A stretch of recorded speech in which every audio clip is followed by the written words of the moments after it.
అమరావతి దేవతల రాజధానిని దయాలుగా విధ్వంసం చేయాలని ఆనాడు చూశారు.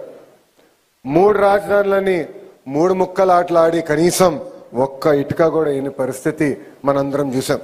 కానీ ఒక్క వ్యక్తి నివసించడానికి 700 కోట్ల రూపాయలు ఖర్చు పెట్టి విశాఖపట్నంలో ప్యాలెస్ కడతాం కూడా ఆంధ్ర రాష్ట్ర ప్రజలు చూశారు. ఎన్ని కుట్రలు చేసినా, ఎన్ని ఇబ్బందులు పెట్టినా జై అమరావతి అనే నినాదంతో మనందరం కలిసికట్టుగా ముందరికెళ్ళాం. మనందరం చూసాం. చిన్న పిల్లల దగ్గర నుంచి 80 సంవత్సరాల వృద్ధి వరకు మనందరం ఒకే నినాదం, ఒకే రాష్ట్రం, ఒకే రాజధాని, జై అమరావతి అని ఆనాడు పెద్ద ఎత్తున మనందరం పోరాడం. జై అమరావతి అన్నందుకు రైతులపైన కేసులు పెట్టారు. మహిళలను ఏకంగా పోలీసు బూటులతో ఆనాడు తంతం కూడా మనందరం చూసాం. 1631 రోజులు అమరావతి ఉద్యమం నడిచింది. 2000 మంది 270 మంది రైతులు వాళ్ళ ప్రాణాలు కోల్పోతాం కూడా చూసాం. సుమారుగా 3000 మంది రైతులపైన ఆనాడు కేసులు పెడతాం కూడా మనందరం చూస్తాం జరిగింది. కానీ ఆనాడే చెప్పాం, ఆపేసేదానికి అమరావతి ఎవరో ఇంట్లో స్విచ్ కాదు, ఇది పవర్ఫుల్ ప్రధానమంత్రి నరేంద్ర మోడీ గారు శంకుస్థాపన చేసిన అమరావతి అని. ముఖ్యమంత్రి గారు అడిగిన వెంటనే పెద్ద ఎత్తున రైతుల ముందలకొచ్చి ఆనాడు 3 పంటల పంటున భూముల్ని 5 కోట్ల ఆంధ్రుల కోసం రాజధాని ఏర్పాటు చేస్తాం కోసం మీరందరూ భూములు ఇస్తాం జరిగింది. అందుకే ఈరోజు కూటమి ప్రభుత్వం ఏర్పడిన తర్వాత, ప్రజాప్రభుత్వం ఏర్పడిన తర్వాత ఒకే రాష్ట్రం, ఒకే రాజధాని, అదే అమరావతి, కానీ అభివృద్ధి వికేంద్రీకరణ చేసి చూపిస్తామని హామీ ఇస్తాం జరిగింది. ఇప్పుడు గౌరవ మంత్రి నారాయణ గారి ఆధ్వర్యంలో అమరావతి పనులు కూడా జెట్ స్పీడ్ లో జరుగుతాం. మనందరం కల్లారా చూస్తున్నాం.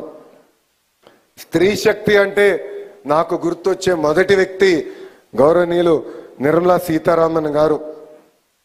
ఇప్పుడు చూడండి మేడం గారు ఎంత ప్రశాంతంగా ఉన్నారు. కానీ అదే వ్యక్తి పార్లమెంట్లో ఒకసారి మనందరం చూడాలి. ప్రతిపక్ష పార్టీలు అబద్ధాలు చెప్పేదానికి ప్రయత్నిస్తే వాళ్ళకి చుక్కలు చూపించే వ్యక్తి గౌరవ నిర్మలా సీతారామన్ గారు. మహిళలు ఎలా ఉండాలో ఆవిడని చూస్తే అందరికి అర్థం అవుతుంది. ఆవిడ రికార్డులు కూడా ఎవరు బద్దలు కొట్టలేరు.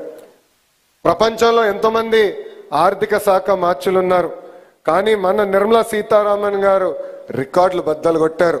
వరుసగా 8 కేంద్ర బడ్జెట్లు మేడం గారు ప్రవేశపెట్టారు. ఆవిడ జీవితం మనకొక పాఠం.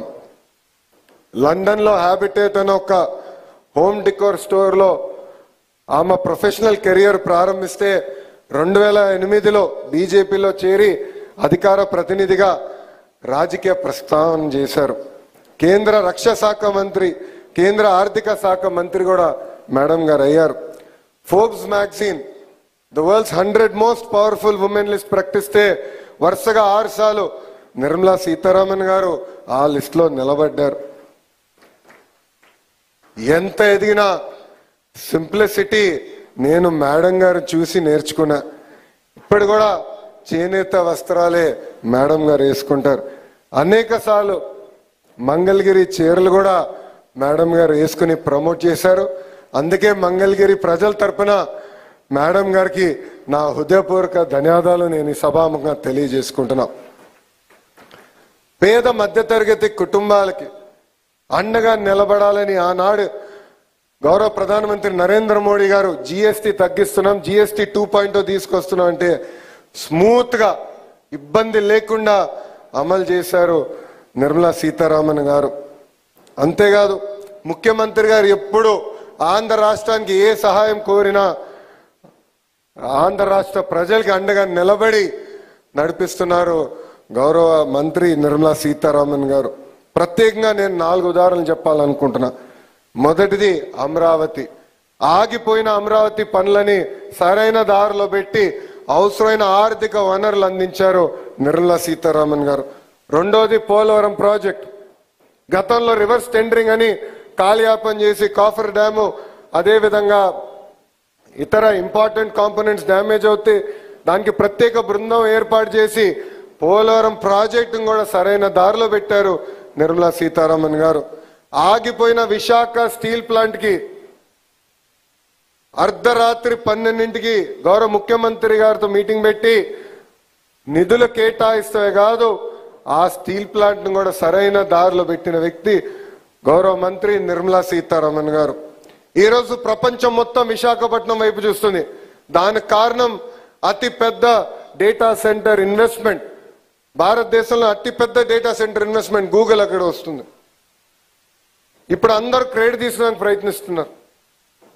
కానీ ఆ ఇన్వెస్ట్మెంట్ భారతదేశానికి ప్రత్యేక విశాఖపట్నానికి వచ్చిందంటే దానికి అండగా నిలబడి అవసరమైన భరోసా ఆనాడు అందించారు నిర్మలా సీతారామన్ గారు. ఇట్లా చెప్పుకుంటా పోతే అనేక ఉదాహరణలు ఉన్నాయి. మేడం గారు ఈరోజు ఆంధ్ర రాష్ట్రానికి అండగా నిలబడుతున్నారు కనుకనే మనం అనుకున్న పనులని మనం చేయగలుగుతున్నాం. ఈరోజు ఒకే రోజు 15 బ్యాంకులకు కేంద్ర మంత్రి నిర్మలా సీతారామన్ గారు శంకుస్థాపన చేశారు. ఈ బ్యాంకుల నిర్మాణంతో అమరావతిలో ఏకంగా ఒక బ్యాంక్ స్ట్రీట్ ఏర్పాటు అవుతుంది. 15 బ్యాంకులు, వివిధ ఇన్సూరెన్స్ సంస్థలు సుమారుగా 1334 కోట్లతో వాళ్ళ కార్యాలయాలు కూడా ఇక్కడ ఏర్పాటు చేసుకోబోతున్నారు.